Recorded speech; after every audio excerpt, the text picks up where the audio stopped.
All right, welcome back to Branching Out, where real estate meets real life. And I am here today with one of my good friends, Tamara Bunte. Thank you for being here. For having me. Yes, we met probably about 3 years ago now. Gosh, wow. I know, it has been forever. We actually met at a real estate investor association meeting. Yeah. You were the presenter. Had no idea who you were. I think it was like my second or third meeting that I went to. And after you gave your presentation, I was like, I need to be friends with this woman. She is a wealth of knowledge and she's going to help me explode my real estate investing career. Because that's why I was there, obviously, to learn how to invest in real estate. And when you were talking about all of the, so Tamara's a sales coach, didn't say that, professional sales coach. So you were giving all of your tips and tricks on how to build that side of the business. And you were just getting into it. And I was just getting into it. So I kind of met you, right place, right time. Yes. And now we've been good friends ever since. So thank you so much for being here. Thanks for having me. So let's talk a little bit about you. Tell us how you got into what you're doing. Tell us about your business. We'll start there. Yes. Well, it's been about 18 years. Believe it or not, my own business. Okay. I know I look Your young. own business for 18 years. That's awesome. Yeah. But I actually got into sales training, and this will help your audience because I absolutely hated sales. Hated it. That's perfect. I think most people probably do. Yeah, they do not like it. Yeah. And so I'm actually kind of a closet introvert, and I was like, this isn't for me. I don't have the right personality. But I was kind of thrown into it. And then one day I had no leads, nothing happening, and just complaining. And at the time I was working for Dale Carnegie before I started my business. And he said, well, Tam, you have two choices. Wait, Dale Carnegie said this? Well, no, I worked for Dale Carnegie. My boss said this. Did you ever meet Dale Carnegie? Well, no, he died. Okay, I was like wondering. 1952. Okay. Okay. I didn't know that. But it's still the second most sold book in America is How to Win Friends and Influence People. But I worked for, I was down in Florida working for the franchise down in Florida. And I was complaining to my boss, and he said, we have two choices. He said, be the best or get out of the game. And I said, fine, I'll be so good at this sales stuff. I'll teach it one day. And so it's funny today. I just saw him last year. He's like, I still tell everybody that you hated sales and now you teach it. But the good news is I like to show a classier approach. So we have to get rid of all that sales jargon from 1950s that just doesn't work today. And so really, how are you going to solve problems for people rather than just talk about the shiny objects and why we're great? And I've been around for 50 years. Nobody cares. So how do you really see things from the other person's perspective? And how do you negotiate better, right? Yes, that's what we all want to know. Yes. We all want to know how to get a good deal. That's right. Well, the biggest mistake I see is that when people attempt to negotiate, there is no negotiation. Because you usually come in so low out of fear that there's no negotiation that actually never happens.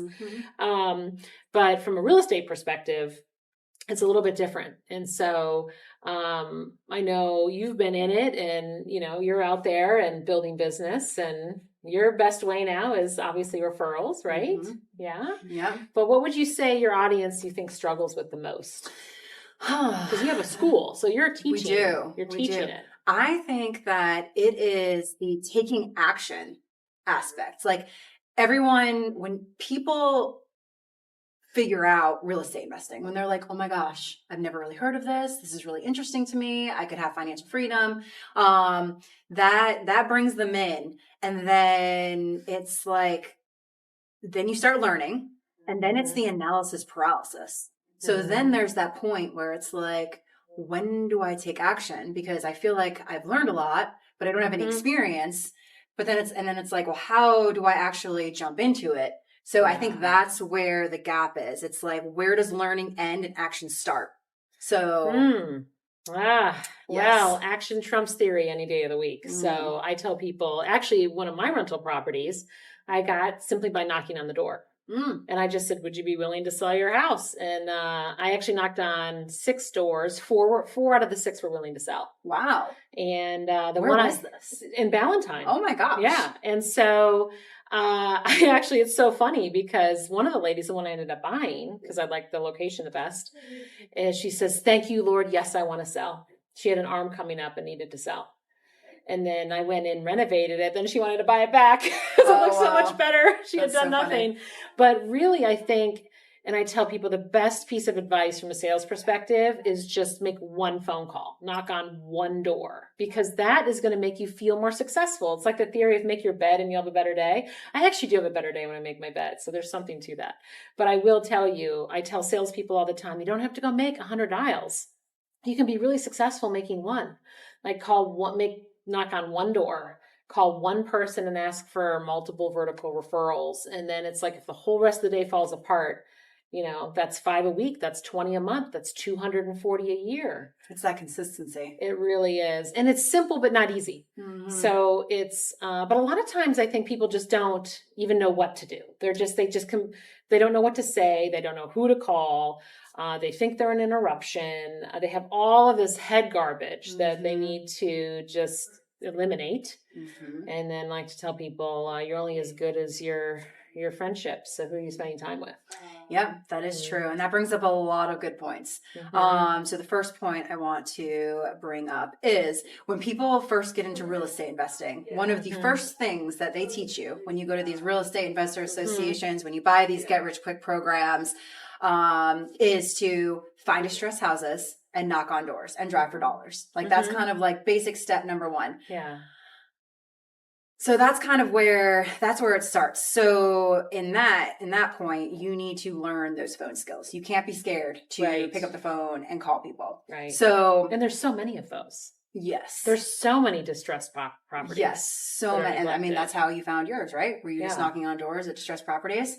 Well, they weren't distressed. Okay. Because but I wanted, what was most important to me is location, right? That's what they teach in real estate. Location. I was like, I know this location's not going to be bad. And I wanted to do more of a luxury rental, which now that property pays for my entire mortgage on my other house and that rental property. Yeah, that's awesome. So it's like, that was just kind of, I knew someone that did that. And I said, well, I'm going to do that. Yeah. So that was just kind of my strategy with it. But the cool part is that everything is for sale. And most people don't think that, well, it's not for sale, so they're not going to sell. I'm like, well, that's just because no one's asked. So what's the best way to start those conversations then? So like if you're driving around looking for distressed houses, no one's there. When you pick up the phone and call someone, or if you do knock on the door and someone's there and they are the owner, how do you start that conversation? Because I think that is something that real estate investors out there who are just starting really like to know, because I think that may be where the holdup is. They're like, oh, I got someone on the phone, but it's like, and then they hang up because they're like, I don't even know what to do. Yeah. So how would you get that conversation even started? Well, it's funny because there's a couple of things. One, the phone is much more effective and time effective than knocking on doors. Although I think everyone needs to diversify what they're doing. It makes me think of some land sales agents I was working with. And I was like, what would you say if you were to, call on a landowner, knock or call? And they had these long scripts. And I'm like, none of that works. One line. I was reaching out to see if you're open to selling all or part of your land. I mean, that's it. I was just knocking on the door to see if you're open to selling your house. I mean, it's one line. And that's it. Just jumping right to that. No pleasantries, conversation beforehand. Yeah. Hey, it's Christina. I'm just calling to see if you're open and willing to selling your land. Yeah.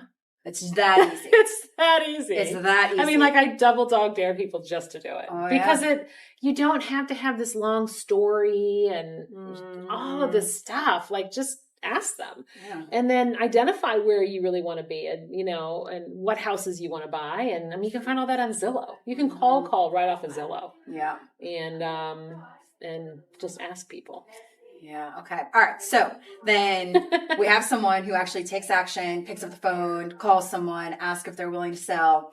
What would be your next step? And then tied with that, your best kind of negotiation piece of advice from there. So I took this 2-day negotiation course years ago. And don't you teach negotiation courses? I have that within the sales training. Okay. I usually include it because people need that. Usually they just have to negotiate with themselves to take better action.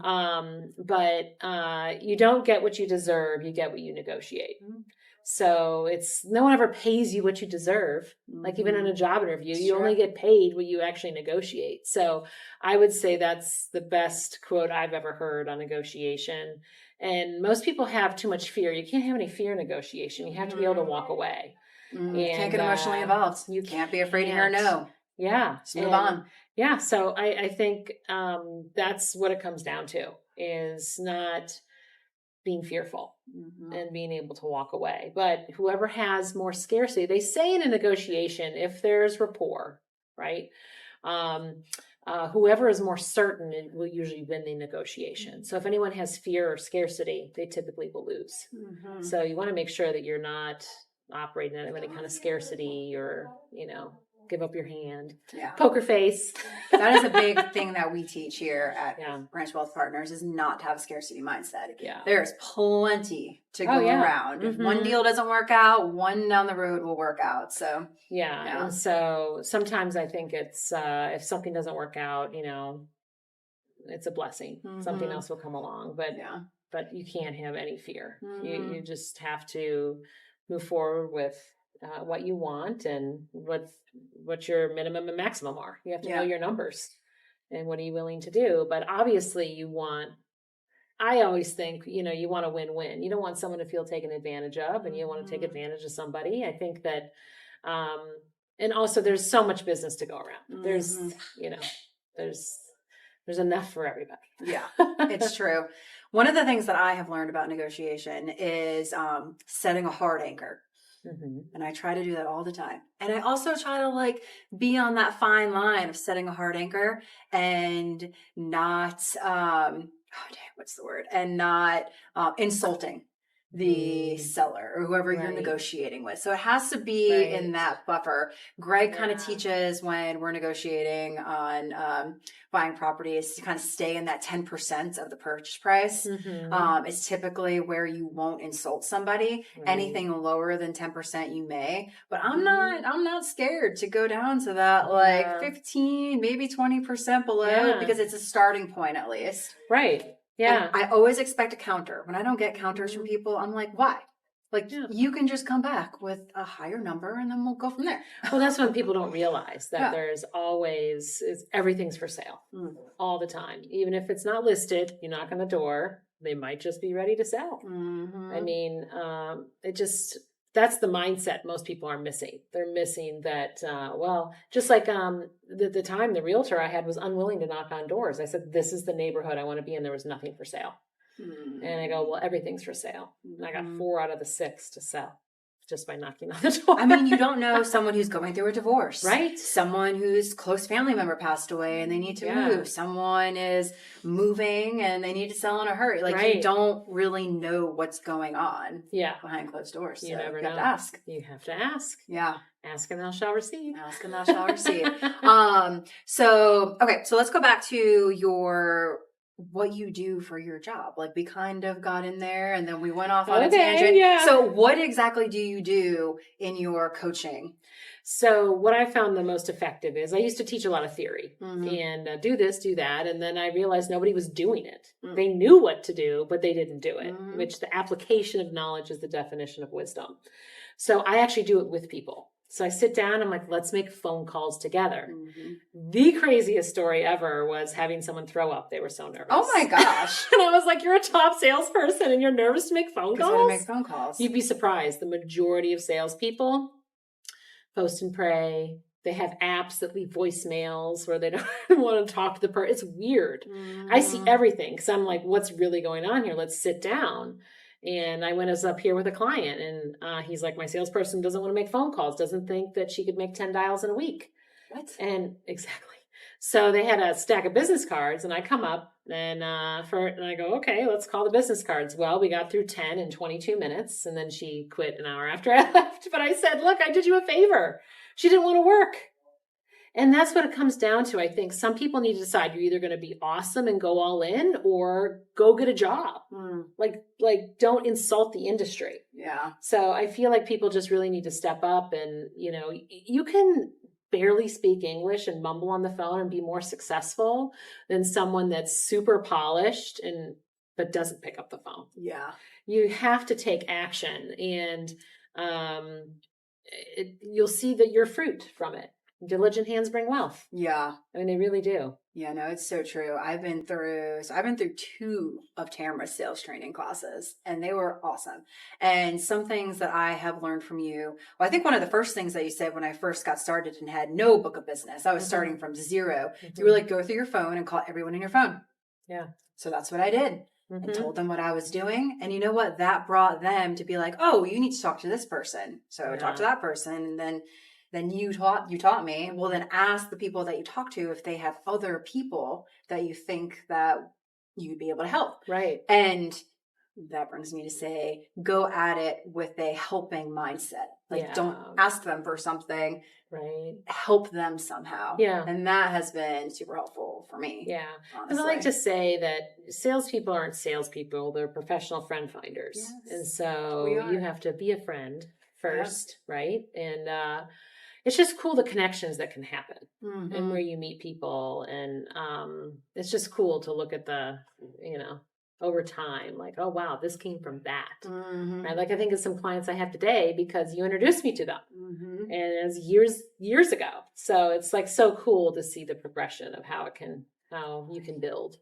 And that's another thing both of us teach is the power of connections and the power of networking and building relationships, because real estate investing is a relationship business. It's all about relationships. It really, truly is all about who you know. I mean, there is the skills, there is the negotiation, but building that network of connections. So another thing that you taught me is when I'm talking to these people, tell them that you're a real estate investor so that you are the person who is on top of mind when they're talking to someone who mentions real estate investing, and they're like, oh, you need to talk to Christina. Right. So putting that out there, what you do and what you're seeking, it will come back, and it definitely has. Yeah, you have to be clear, because once you tell people what you're looking for, they'll help you. It's like a memory jogger. Yeah. They're going to associate you to investment because you mentioned it.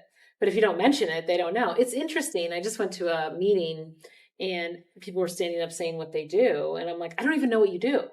They'll mention the name of a company. And I'm like, I don't know what that company does. Yeah. They think that everybody knows, but they don't. And so it's just being very clear. And I think clarity is power. So many people just make assumptions. You don't want to make any assumptions. Yeah, it is true. You've taught me so much. I feel like every sentence I'm saying is, oh, so another thing that you have taught me is when you do talk to people, you have 6 O's. So you're looking for someone selling land, or I'm looking for someone selling a distressed house, or I'm looking for other real estate investors, or I'm looking for real estate investor associations to go to, throwing all of those oars out there, because then that expands people's minds. Because if I'm just telling you, hey, I'm a real estate investor, you're probably just thinking like, I don't really know how to help that person. But if you're like, or, yes, then you have so many other things that you can think about and connect the person to. I mean, it's a game changer. I tell people, if you call 2 people a week, that's 104 asks in a year, and you do your 6 O's, you'll be up 30%. Yeah. I mean, it's like guaranteed, because then you're telling people specifically what you're looking for. And most people are too broad. Do you know anyone that has money? It's like, you got to be specific. It's like, even with sales training, if I said, who do you know that needs a sales coach? Well, you might refer me to, I don't want to be referred to a person that's broke and doesn't have a job. Yes, they need my help, but that's not my clientele, right? Yeah. It's like, no, I want business owners that want to scale and they're driven. I want to work with people that are hungry. And so it's just recognizing who is it that you really want to be referred to and being very clear about it. Yeah. But if you're not clear, you'll probably get a downgraded referral and be disappointed that you didn't get what you really wanted, but it's simply because you didn't ask for it. Yeah. And that goes to negotiation. I mean, there's so many things, like, I speak at a lot of conferences and they're like, oh, well, we can't pay your full fee, but, would you take this instead? And so then you start negotiating, like, okay, well, you can't take my full fee, but is it going to be professionally filmed? Okay, well, that's very valuable to me, right? So there's a lot of things that you can negotiate with that is a win-win. Yeah. Right? What are they called? Like non-monetary. So have you ever read the book, Don't Split the Difference or Never Split the Difference I've by heard Chris of it, but Voss? I haven't read it. Oh my gosh, that's a good one. Yeah. It kind of, some of Chris Voss's philosophy does kind of conflict with your philosophy. Like Chris Voss says that there isn't a win-win. Like one person always is winning. Like no, it's typically it's not equal. That's usually everyone's drive. Yeah. That wouldn't be Christ-like in my opinion. Yeah. So true. Yeah. And he's the one who taught me about the hard anchor. Yeah, so you should check that one out. That's a good I will. one. I mean, it's you're always going to learn something from everybody. But you know, it's just knowing what you can negotiate going up front. Like, what is it? And sometimes you're like, wow, that turned out better than I thought it would, because I'm getting things that are probably even more valuable than the price. Yeah. So it's just, you got to weigh it. Yeah, for sure. Yeah. And the example, I can't think of the term that he used, but like when you're negotiating salary, if you can't get them to move on the number, then it's like, okay, cool. Well, I want can I have 5 vacation days? And can I get like an extra % match in my 401k? Sure. You ask for all these extra things. Right. And then you are winning, even if you're not winning just on salary. So yeah, there's so many tactics that you can negotiate on, but you have to know going up front. And I think for a lot of people, it's writing it down. Like even from a speaking perspective, well, what are the different components that I can negotiate to get the deal? And sometimes it's like I had one meeting planner say, well, Tamara, you know, we want you to give away something for free. And so sometimes it's like, but we'll buy your book for everybody, but then I want an online course for people to walk away with, or can you do a breakout session? And so sometimes it's like, I'll add more, and it's a benefit because the more I speak, the more I'm going to sell. So I'm like, sure, okay, I'll come for that. And then I'll do a breakout session. Yeah. So it's just looking at like, what's their drive. You got to see things from their perspective. Dale Carnegie said, the only way to influence somebody is to talk about what they want and show them how to get it. So you have to see things from their perspective. And I think most people aren't doing that. They're just, what do I want? What do I want? But what do they want? Yes. And seeing it from their perspective, it makes a big difference. Yes. If you come at it, and we said this earlier, at a perspective of genuinely wanting to help the other person, you will get way more. Be a professional friend finder. I have gotten business from the craziest places. I mean, the craziest. Tell us about it. Okay, so the funniest one was I was doing all the sales training for the Superior School of Real Estate. This is back in the day when Bill Gallagher owned it. And and so I'm doing videos with Bill Gallagher and running sales trainings and whatnot. And I got connected with the U.S. Army. And I got connected with the U.S. Army because they found me on the Superior School of Real Estate website. So it was like, that's how I got, it was so random. That is random. It's so random. And actually I got connected with Bill because this is a long time ago. I was on a date at Jade, which isn't even there anymore in Valentine. It was the worst date I had ever been on. I've been there, I think. Yeah, they just changed, they sold it, but it was the worst date I was ever on. So I was like, then I'm like, I'm just going to talk about business because I don't like this guy. And he's like, well, do you know Bill Gallagher? And then he introduced me to Bill Gallagher. Wow. So that's how I got introduced to him. And so it's just kind of funny how you, you know, and Bill would joke and say, I met Tamara on a blind date. That's hilarious. So it's like, you just never know where things are going to lead, but really you want to be friends with everybody. Never make an assumption that that person can't help you or that person doesn't know somebody. You just never know. Yeah. Never. I mean, one of my biggest accounts came from someone I sat to next to on a plane. I remember you telling me that story. Yep. And then another one was the lady doing my nails. She barely spoke English. So, I mean, it's like you just never know. Wait, the plane story, though, that's the one where you were sitting, what was it, like a cross-country flight, and she talked the entire time? Yeah, I was actually going to work with real estate investors in Utah. Yeah. And just so you know, it's a 4.5-hour flight. So I was practicing the technique of, it's called the conversation stack. And this is actually a Dale Carnegie thing. And I asked her questions about herself for 4.5 hours. And she talked about herself for 4.5 hours. And then we're coming in for the landing. And I said, it was so interesting talking to you. And she goes, it was so great talking to you. And she goes, what's your name? What do you do? Oh, me. My name's Tamara. I'm a sales coach. She was like, oh my gosh, you have to come into our company. I got the cell phone number of the CEO and boof, huge contract. I mean, I could have lied. She didn't know who I was, but I made her feel important. Mm-hmm. And I think that fuels another underlying issue where people don't like sales because they're just always trying to sell like Costco, like a product. Mm-hmm. And they're just trying to pitch. But, if you're sick and go to a doctor, they're not just going to give you a prescription.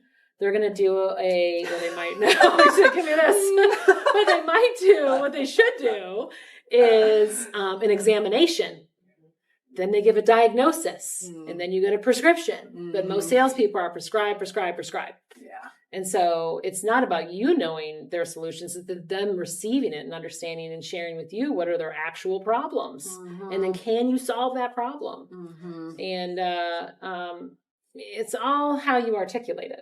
Yeah. It's not what you say, it's how you say it many times. Mm-hmm. So for sure. Mm-hmm. Y'all, this works. I have taken almost every piece of advice that Tamara has given me, implemented it in my job here at Branch Wealth Partners, and our business has gone from like 0 to 100 within 2 years. I cannot thank you enough. Wow, well, you're like awesome. Of tips and I am a good student. I am a learner. You're a very good student. But everything that you have said, I have taken it in and done it. So, all right, I think we're going to try a new segment here. And we may need some help from our audience. So we're going to do a new segment. We do have some live listeners, and we're going to do a 5 minutes fast fire of questions. So I'm going to ask you 5 questions. I think we have a few people listening that have jotted down some questions for us. And I'm going to ask you those questions, and we're going to see if you can answer them in 60 seconds or less. Okay. So maybe a little longer than 5 minutes because I have to ask you the question and then you have to answer. But we're going to get through these questions and see where that goes. So we have our assistant intern Friday. Thank you. Okay. We'll come back to the book. And then here's your question. Fantastic. Click the start when you're going. All right, cool. We're going to do this with the timer. It's fun. We're trying to jazz it up here. All right, so just press this button. Yeah, press the blue button. It's not a touch screen, Christine. I always think it's a touch screen. I don't know why apples aren't touch screen yet. Okay, use your mouse pad. We got it. Yep. Thank you so much. Okay. There we go. Let's go. So, technical difficulties. First question for you. Mm-hmm. What is the best daily habits that the real estate investors out there listening could implement in their lives right now to help them in their lives get into the game? That's easy. 1 dial a day. Just start with 1. Do the hardest thing first, right? And they say, how do you set your priorities? You do the hardest thing first. So make the phone call. That's a money-producing activity. And then if the whole day goes away, at least you did something that was money-producing. Mm-hmm. And it really changes how you feel, because when you feel more empowered, you'll do more. Yeah. So start with 1. 1 call a day. Eat the frog. That's right. Love that. Okay. What is your best negotiation tip for the real estate investors out there? Probably the one I said earlier, which is you never get what you deserve. You only get what you negotiate. So it really is true. People never feel like they get paid enough. Never, God, I didn't get a good enough deal or whatnot. But you have to look long term, and you've got to make an offer. Yeah, it's just all you got to do is make the offers. I know it is a law of numbers. Just make the offers, make the offer. You'll get a lot of no's, but you'll eventually get 1 yes. That's right. You have to go through a lot of sand to find a golden nugget. That is true. Mm-hmm. Okay, so what is the best mindset shift that real estate investors out there can make today? Best mindset shift. Be around someone better than you. And when you're around somebody better, you put 1 rotten potato in a good bag of potatoes, the whole bag will rot. Well, so be around someone that's better than you. And the next thing you could do is call a happy customer as your first phone call. That's what I was taught when I worked for Dale Carnegie back in the day, 20 years ago, was call a happy person, because that'll set the tone for the day. That's a great idea. So that'll shift your mindset. Be around happy people and ask them, why did you choose to work with me? Why did you, and that will build you up. Because your mindset is key. I mean, it's 80% of your success. Yeah. If you're around 5 idiots, you'll be the 6th. If you are around 5 go-getter hustlers, you will be the 6th. Mm-hmm. Yep. I get that. All right. What is your best piece of advice on how to in other ways? Yeah. But outside of the things that you've already said, what's another piece of advice that you would want our listeners to know? Okay, so a piece of advice I got from a book that I'm reading right now, which is called How to Heal Soul Wounds and Be Free of Demons. So anyway, I like the healing and deliverance ministry. And he said in this book, it's so good. He said, be careful to not associate with people that are in compromise. So who are you spending time with that are compromising their values, compromising their Christianity, not walking a pure walk? And so it's just convicting. Like, who am I spending time with? Yeah. I mean, obviously Jesus spent time with people that were sinners, but at the same time, am I being around people that are building me up or tearing me down? Yeah. And it's very true. Yes, I agree with that. 100%. Yeah. Okay, we're doing really good on time here. All right, last question for you right now. What is the best book that you think for sales skills? Okay, the best is green eggs and ham. Oh, yes. I do not like those green eggs and ham on a goat, on a boat, on a train, on a plane. I do not like green eggs and ham, and I love it because everybody's read it. And if you count the amount of times that he said no, it was 69. 69 times he said, I do not like green eggs and ham. And then on the 70th time, he tried it and he loved it. So don't be discouraged by a no. I mean, they say go for no. I don't like that theory. I think it's more like just keep going till you get a yes, because eventually everybody's going to buy. They just don't buy when you need a commission. Yes, but they're going to buy. Eventually, right? So just keep buys. going. Just keep going. So I would say that's probably the best sales book that everybody has.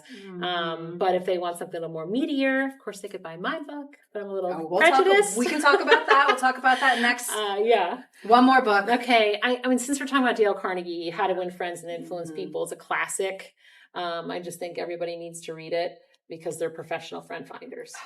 I know, but I think we were right at about that time. So that is perfect. And that is a great segue into your book. Yeah. Let's talk about that. Proverbs for Selling. Yes.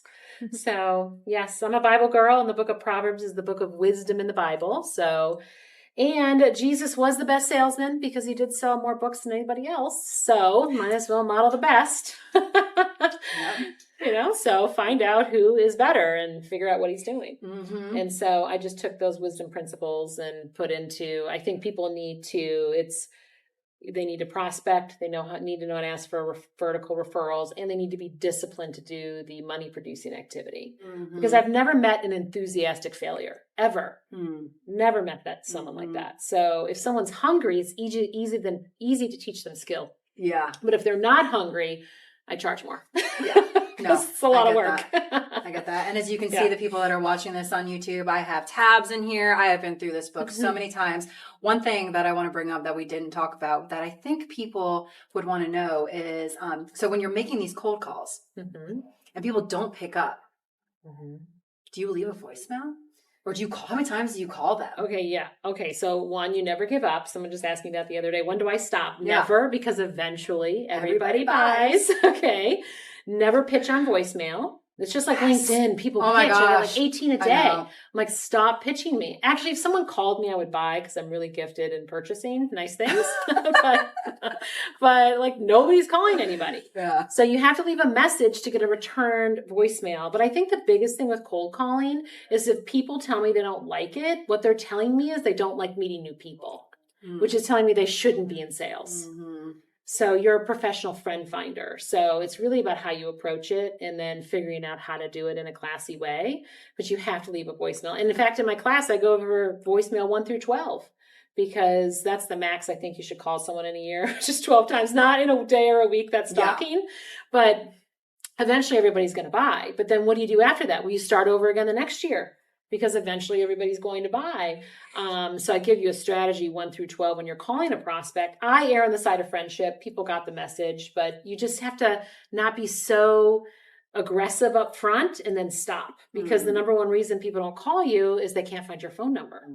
What was that person's name? Then they scroll through Facebook. I swear I know this person, but they need to post something because people don't save numbers. They can't remember who it is. And so you've got to diversify your approach and communication with people. Yeah. And most people are too heavy on the social media side, and they're not diversifying with phone calls and texting and email. Direct mail is just as effective as cold calling today. Really? So that is one thing that they teach real estate investors early on when they start. It's cold calling, knocking on doors, sending letters. Yeah. So I will tell you right now. So I tell anybody, look, if you call 100 people, you'll get one client out of 100 if you're cold calling. Okay. That's like guaranteed. It's the same thing with postcards. You can send out 100 postcards, you're going to get one client. I could send out 100 books to VP of sales at companies, and I'll get one client from it. From the one-hit wonder action. Most salespeople will call one time and they're done. So you don't want to be a one-hit wonder. That's the one-hit wonder approach. Yeah. But if you keep calling, your odds significantly increase. So we need to do that. But I just worked with a company where I got down to 2 appointments for every 40 to 50 dials. And they were getting 1 out of 600 when they started, which was like horrible. I was like, how are you in business? Yeah. But I will tell you that you get better. You learn how to get through gatekeepers. Now, in real estate, the gatekeeper is the spouse. So you're going to run into that. And spouses are what? Opposites. So you're like one, but not the other. Yeah. Typically. That makes sense. So I will tell you that you have to leave a voicemail, because today the stats used to be, you have to hit someone like marketing 7 to 12 times, but now it's 22 times. Oh, wow. Because people are so bombarded with so much information coming from all different directions. And you just have to be better.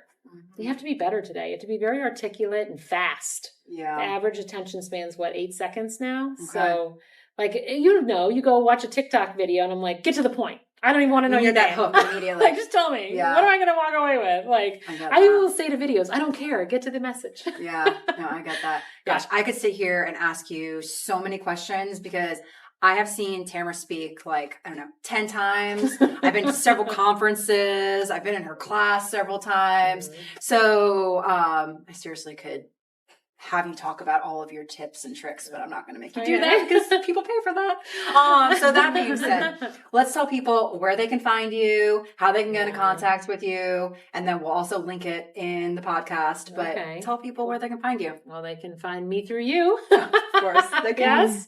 Yes. Which is good. And I really, really respect what you do and how you do it. You make all of my clients look awesome. So I will send anybody to you. That's how you do it. But how do you find me? Anywhere. I'm everywhere. Online.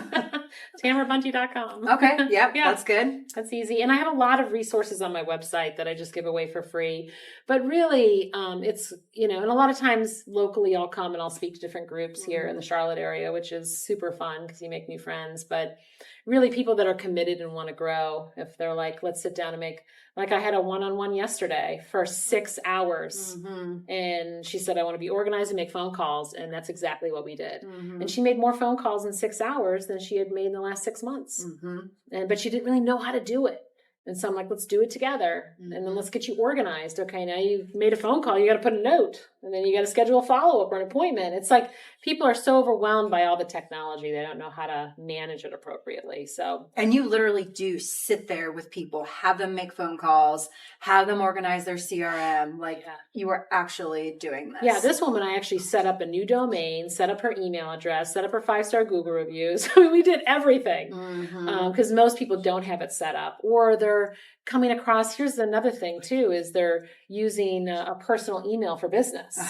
You can't say Betty the Realtor 123 at gmail.com. I'm like, you're not even in business. You can't afford a $6 a month email address. So there's little things that can affect whether or not someone does business with you or not. When I hand out materials, I use the nicest paper. Yeah. And I've had people say, I'm hiring you because of your marketing materials. I'm like, really? I just like nice things.